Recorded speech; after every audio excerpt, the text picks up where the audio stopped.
Cyber clever में, जहां हम आपको साइबर सुरक्षा से जुड़ी महत्वपूर्ण जानकारियां देते हैं। तो आज हम बात करेंगे एक ऐसे स्कैम के बारे में जो कि बहुत तेजी से बढ़ रहा है। इसका नाम है क्यूआर कोड स्कैम।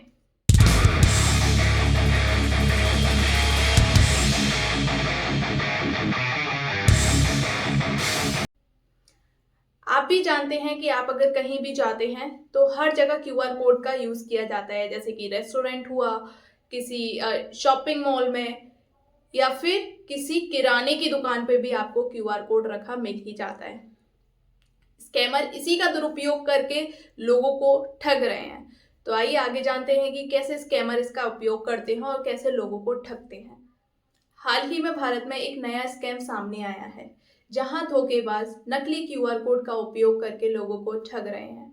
उदाहरण के लिए डिलीवरी नोटिस के रूप में नकली क्यूआर कोड भेजते हैं जो कि दिखने में एकदम असली लगते हैं, लेकिन जब आप उसे स्कैन करेंगे तो ये आपको एक फर्जी वेबसाइट पर ले जाएंगे, जहां पर जाने के बाद आपकी व्यक्तिगत जानकारी चुराई जा सकती है।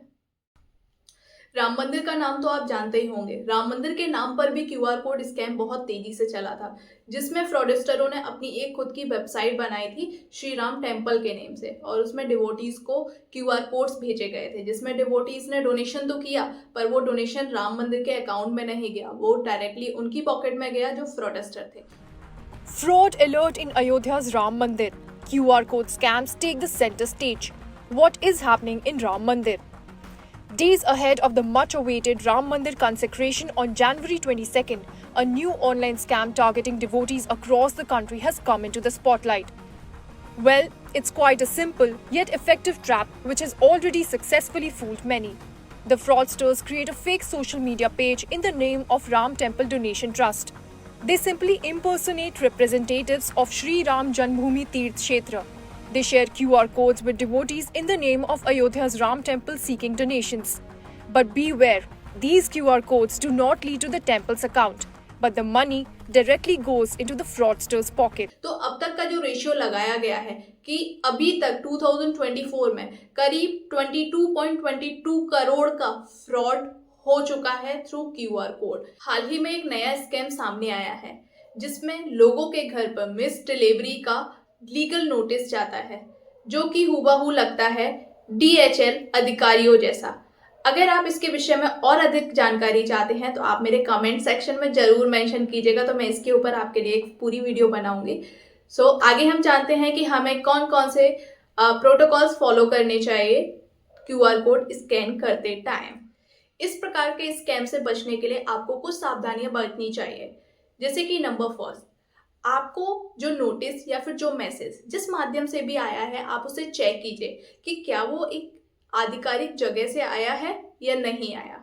सेकेंड चीज, जब भी आप किसी क्यूआर कोड को स्कैन कर रहे हैं और आपके सामने कोई वेबसाइट ओपन होती है तो आप उस वेबसाइट को चेक कीजिए कि क्या ये वेबसाइट लीगल है, क्या आप जिस वेबसाइट पर जाना चाहते थे ये वही वेबसाइट है। नंबर थर्ड, जो कि सबसे ज्यादा इंपॉर्टेंट है, आप अपने फोन या फिर कंप्यूटर में एंटीवायरस सॉफ्टवेयर जरूर डाउनलोड कीजिए, जिससे कि इस टाइप के खतरे से आप बचे रहेंगे।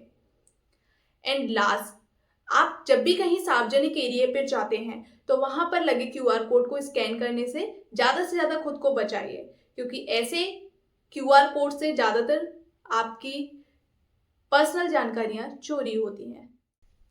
इस तरीके के स्कैम में जैसे ही आप कोई नकली क्यूआर कोड स्कैन करते हैं तो या तो आपकी पर्सनल जानकारी चोरी होती है या फिर आपके बैंक खाते से पैसे भी उड़ सकते हैं। अगर आपको ये मेरी वीडियो यूजफुल लगी है तो आप मेरे चैनल को सब्सक्राइब करें, बेल आइकन के बटन को दबाएं जिससे कि मेरी अपकमिंग वीडियो आपको दिखाई दे, एंड साथ में लोगों के साथ शेयर करें जिससे कि लोग भी अवेयर हो सके।